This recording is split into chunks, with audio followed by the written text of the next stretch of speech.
It's midday. Hello, good afternoon, and welcome to the Citi Prime News. We're coming to you live from our studios at number 11, Dr. Martin Loop in Adabraka, Accra. My name is Adjuatin Kramadom. Coming up, government begins processes to regulate free senior high school policy after 8 years of implementation. We'll be live in Parliament as the House resumes sitting today. This free SHS bill, if we consider, what that means is that it becomes mandatory for government to implement this. Unless it is repealed, no government would have the right to say, I am not going to enforce free SHS. Also coming up, 3 educational workers' unions announce industrial action effective June 21 over disparities in vehicle maintenance allowances, among others. We'll bring you the details of that shortly. But still in the bulletin, 2 CSOs in education petition Parliament and Ministry of Education demanding a halt of Get Funds Foreign Master Scholarship Program. You look at how a good number of people can benefit from that particular fund, not to spend so much on one person to do a program outside, which actually can also be done in Ghana. And later, security analyst calls for arrest of Amenfi East New Patriotic Party parliamentary candidate Ernest Frimpong over inciting comments. That kind of statement by the parliamentary candidate is a very serious. If it's not arrest, then it brings us to the conjecture that we don't have a rule of law-based society. We have details of these and more stories coming your way in the next 30 minutes. Remember, the bulletin is live around the globe on Citi 97.3 FM, also on citinewsroom.com. You can catch us live on Facebook on Citi 97.3 FM, and across the country we are live on a number of affiliates. In the Western region, this is Beach 105.5 FM in Takrade. In the Bono region, Greener 95.9 FM in Sunyang. In the Shanti region, tune into Focus 94.3 FM in Kumasi, Orange 107.9 FM in Kumasi. In the Volta region, you can find us on Revival 99.3 FM in Tajewu. In the Northern region, Radio Bimbala 91.9 FM. In the Upper East region, Tanga 93.7 FM in Boga. And in the Upper West region, Tunsong 97.3 FM in Wa and Jurapa 96.1 FM. Please stay for details. Citi Prime News at 12 midday. Update you on all the running stories and connect you to the newsmakers. Grateful for your company this afternoon. Let's begin from Parliament, where government is set to present the free senior high school bill in the House in the coming days to regulate the policy. This follows concerns about a possible review of the free senior high school policy by future government. At a media briefing, the majority leader, Alexander Penyo-Markin, disclosed that the move aims to ensure sustainability of the free senior high school policy. I'm able to also report that the Minister of Education will present the free SHS bill to Parliament. You know, the Chapter 5 of the Constitution provides some aspirational indicatives. Those are not justiciable, but once by policy of government, an aspiration, as envisaged by the Constitution, is put into action, then to make it justiciable, you enact.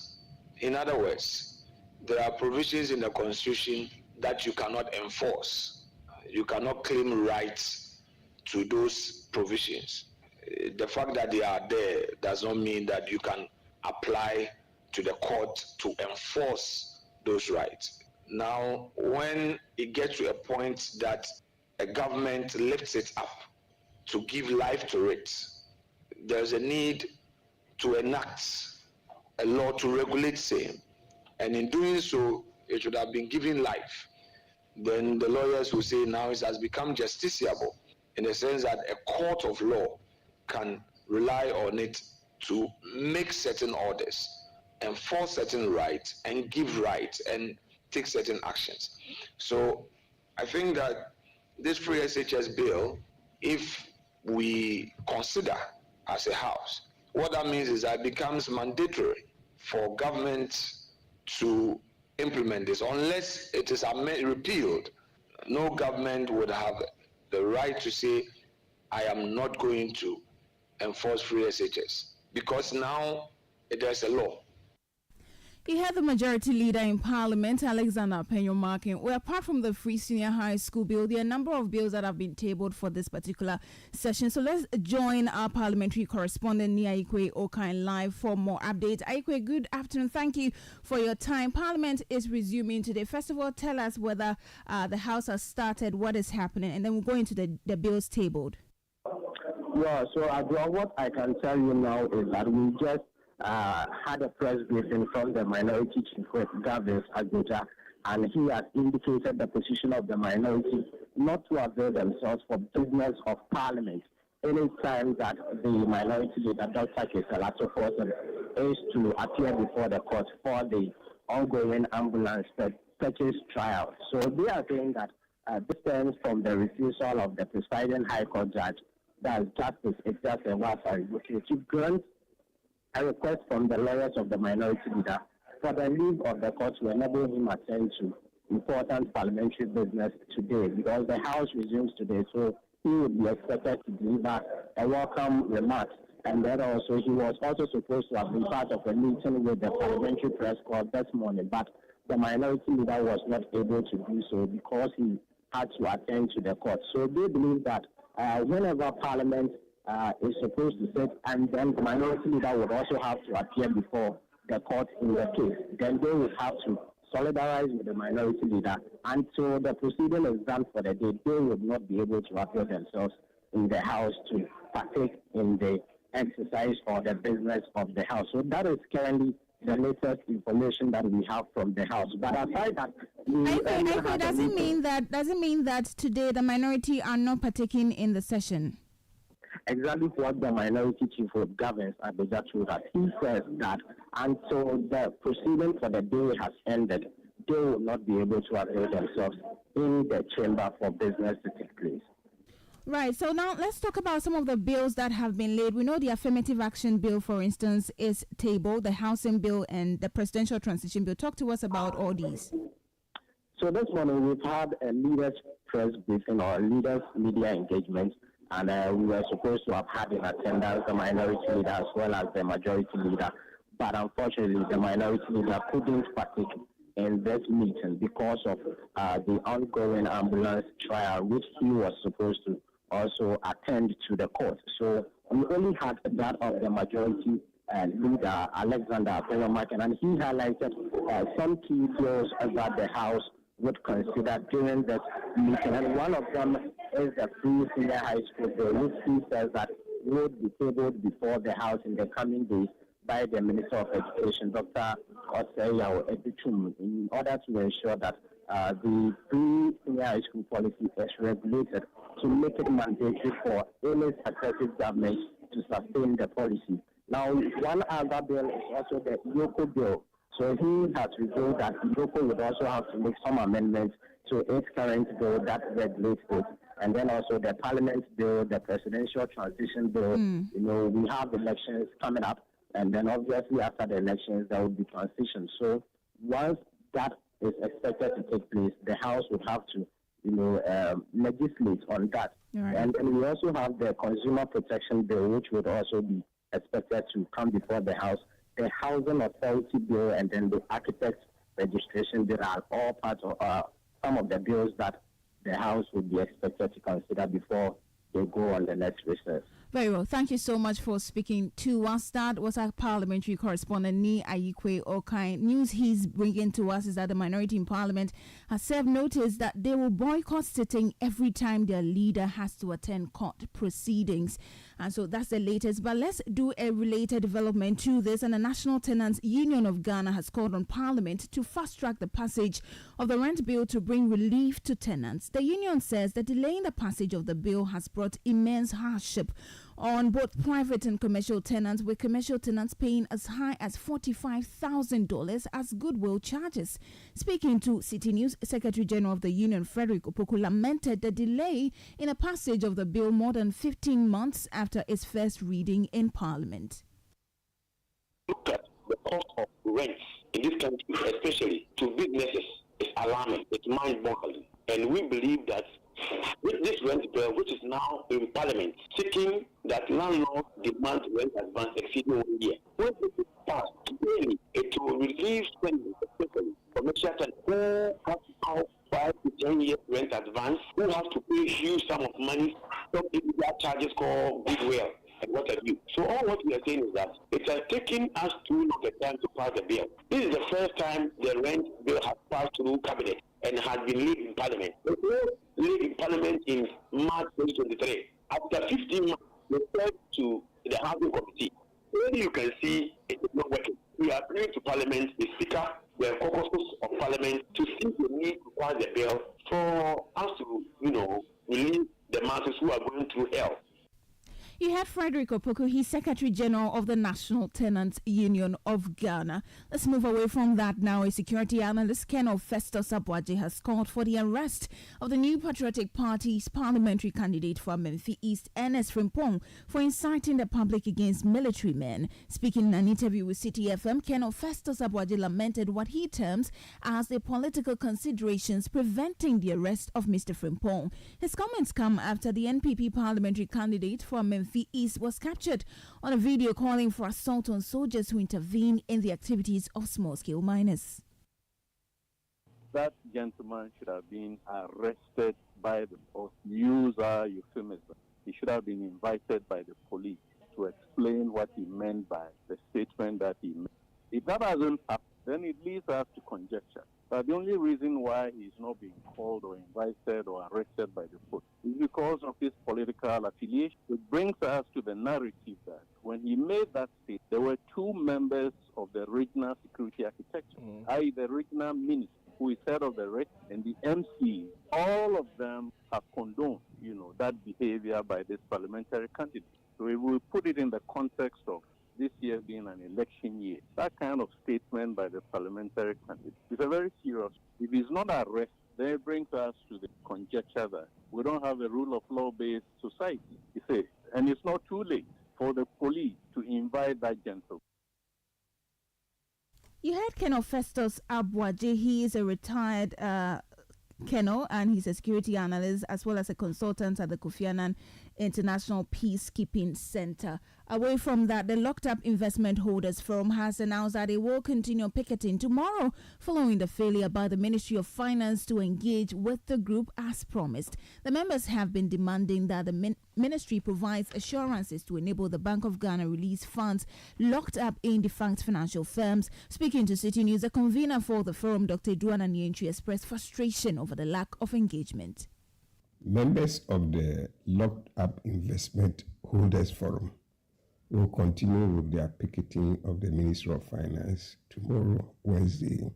Members will converge at the premises of NDK Financial Services behind the Stadium Osu at 9 a.m.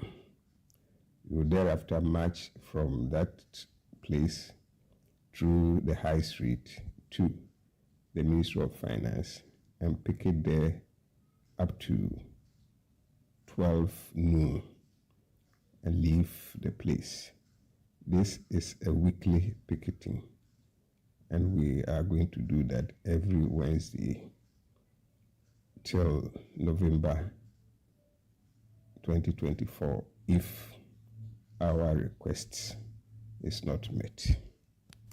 You have a convener for the Locked Up Investment Holders Forum, Dr. Eduana Nientri. Now, tertiary institutions are expected to experience disruptions in their activities as 3 labor unions announce plans to initiate an industrial action from June 21. This decision comes in response to the exclusion of their members from a review of the vehicle maintenance allowance and other related allowances. The unions involved are the Senior Staff Association of Universities of Ghana, the Federation of Senior Staff Association of Ghana, and the Teachers and Educational Workers Union of the Trades Union Congress. In an interview with Citi News, George Anson, the national chairman of the Senior Staff Association of Universities of Ghana, argued that granting the review only to the University Teachers Association is a blatant violation of the principles of fairness and natural justice.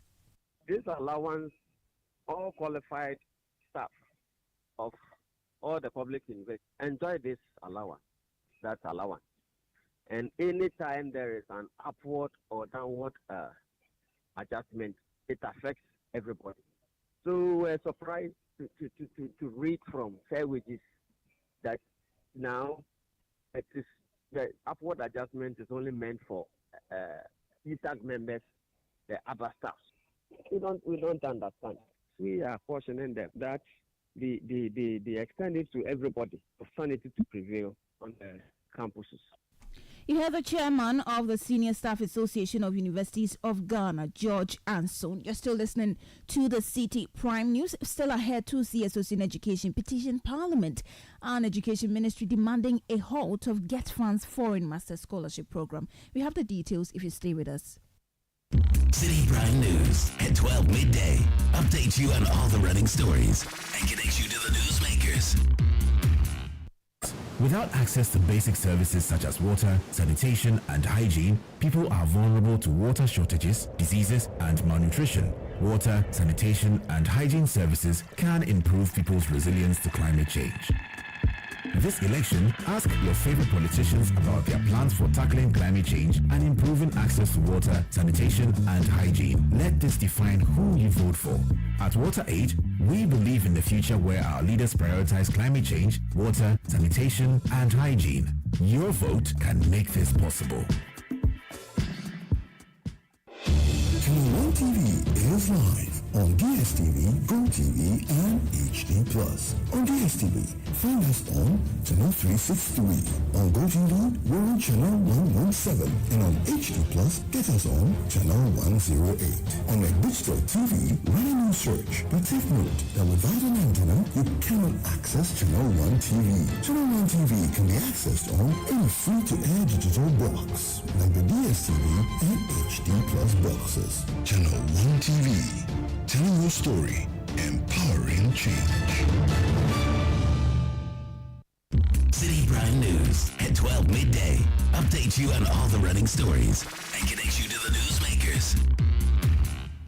You're welcome back. Thank you for staying with us. Now, two civil society organizations in education, the Africa Education Watch and the Institute for Education Studies, are calling for an end to the Ghana Education Trust Fund, the Get Funds Foreign Master Scholarship. Their concerns follow a Get Fund advertisement seeking applications for scholarships, which they deem inappropriate given the current financial difficulties in the country. The education CSOs are also arguing that the Get Fund scholarships are redundant, duplicating what the Scholarship Secretariat already offers. Senior Programs Officer at the Africa Education Watch, Divine Pe, has been speaking to Citi News on the matter. We actually find Get Fund continue spending of cash education resources to finance foreign scholarship and questionable when about 95% of the programs that they even fund outside can actually be programs that can be attained in our universities in Ghana. So even if you look at it, spending about 400,000 Ghana cedis on one program can actually sponsor about 20 to 40 persons to do local programs in Ghana. So if there is a scarce resources, the best to do is to see how you maximize that, and maximizing that means you look at how a good number of people can benefit from that particular fund, not to spend so much on one person to do a program outside, which actually can also be done in Ghana. The Scholarship Secretariat is also doing foreign scholarship awards, and if we still have a ban also trying to focus on that, then it is a duplication. If education resources scarce and you see the Scholarship Secretariat doing foreign scholarship and Get Fund also wants to do the same thing, then it tells you clearly that we are going to spend so much of money on foreign scholarship, even more than the local scholarship. Divine Pe also called on the Ministry of Education, Parliament, and all presidential candidates in the upcoming 2024 general elections to intervene in their campaigns. We're calling on the Ministry of Education to instruct the Ghana Education Trust Fund to seize the ongoing foreign scholarship application process. That's very critical. Also, Parliament must enjoin the Get Fund from spending on foreign scholarship, not just because it is unapproved by Parliament, but also amount to wasteful expenditure as far as our taxpayer money is concerned. And then also the presidential candidates in the upcoming election must commit to reforming the public scholarship system to make it more meritorious, effective, efficient, and transparent. These are the three main calls we made in the press. Divine Pe is a senior program officer at the Africa Education Watch. Away from that, the coalition of civil society organizations in health have threatened to demonstrate for the release of the Global Fund drugs aimed at supporting malaria, tuberculosis, and HIV, which remain locked up at the port since May last year. The government has not given any reasons on why the life-saving drugs continue to remain at the port. Concerns remain rife over imminent shortages at the hospitals. The Global Fund says it may sever ties with Ghana if the drugs continue to remain locked up at the port. Kojafre is Executive Secretary of the Stop TB Partnership. Clarion call among our rank and file is that we need to hold a demonstration. But I keep asking myself, should it take a demonstration for any responsible government that cares about its citizens to do something as simple as clearing commodities from the port? Should it take a demonstration? So we find ourselves in a very, very critical situation. If the demonstration is what it will take, then it will mean we have to demonstrate very, very hard. Kojafre is Executive Secretary of Stop TB Partnership, a member of the civil society organizations in health. Now, independent presidential aspirant Alan Chematin has promised to waive duties on spare parts if elected president on December 7. He also pledged to make all raw materials used by artisanal workers in the country available and affordable to improve their livelihoods and create more jobs for the unemployed youth. Mr. Chematin made these promises while addressing artisans at the industrial area in Tamale. Within the first 2 years, there will be no duty on spare parts. Apart from that, most of you who are in fabrication, you need metal sheets to fabricate the things that you produce. Ghana has bauxite. Out of bauxite, we can get aluminium. Ghana has iron. Out of iron, we can get steel. Ghana has oil and gas. Out of oil and gas, we can get plastics. So if we can add value to our bauxite, add value to our iron, and add value to our oil and gas, you get all the raw materials that you need for your work. And this is what Alan is going to do for you. Well, Alan Chematin also questioned why Ghanaians would not seek change, noting that the last 32 years have not been fulfilling. He called for the NDC and the NPP to be voted out, advocating for an Alan Chematin government. Things are not working well for you. Then out of the three, you know what the two have done. And so you are one other person who you should try, and that's Alan Chematin.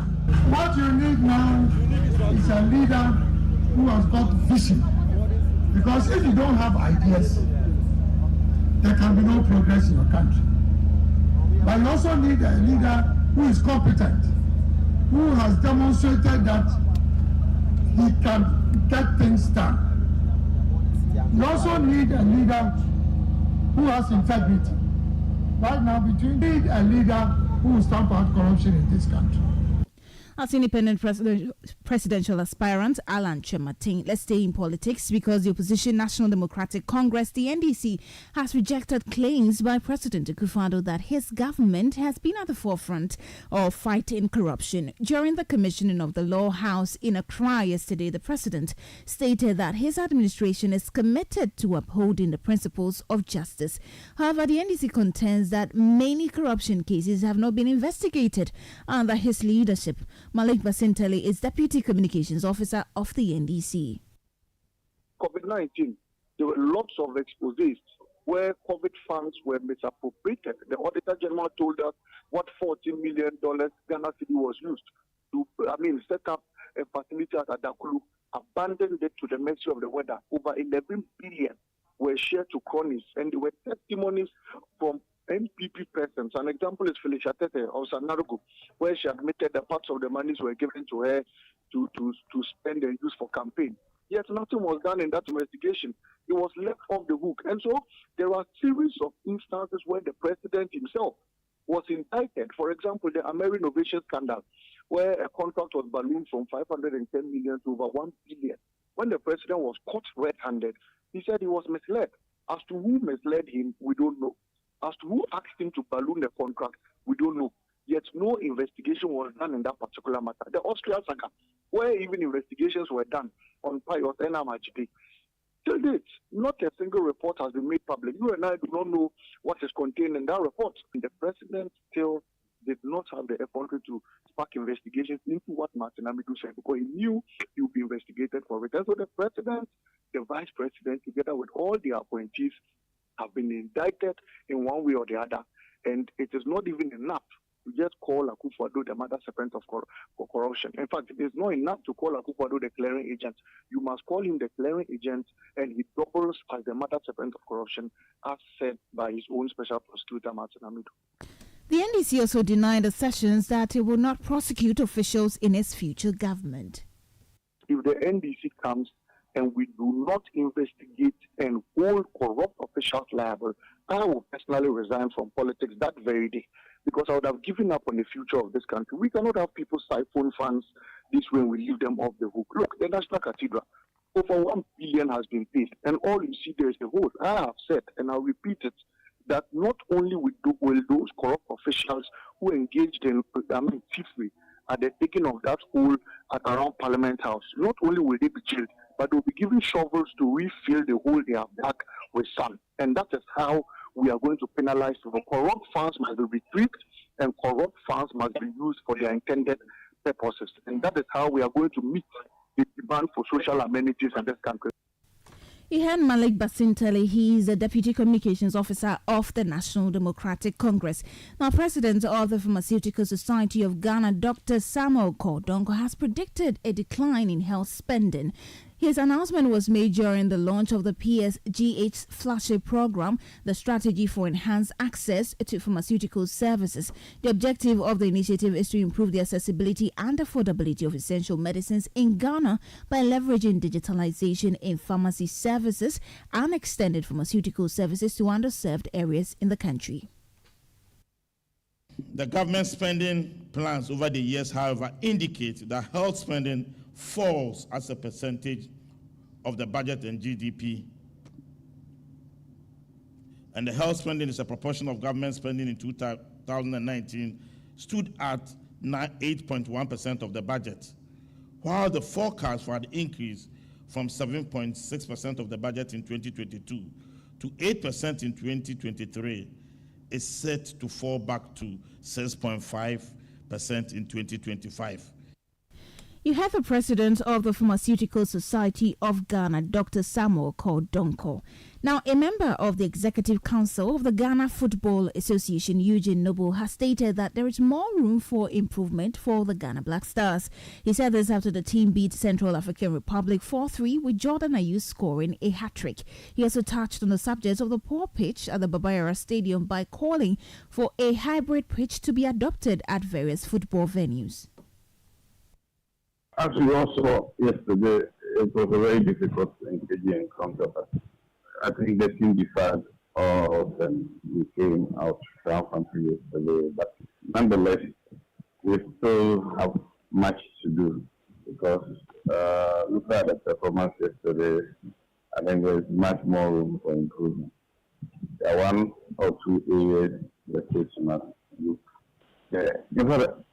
Yes, after the game yesterday, there was discussion about this new stadium issue, and we are of the opinion that we have to have at least one or two stadiums where we can have the modern pitches, where we can have this hybrid type of pitch to improve our game.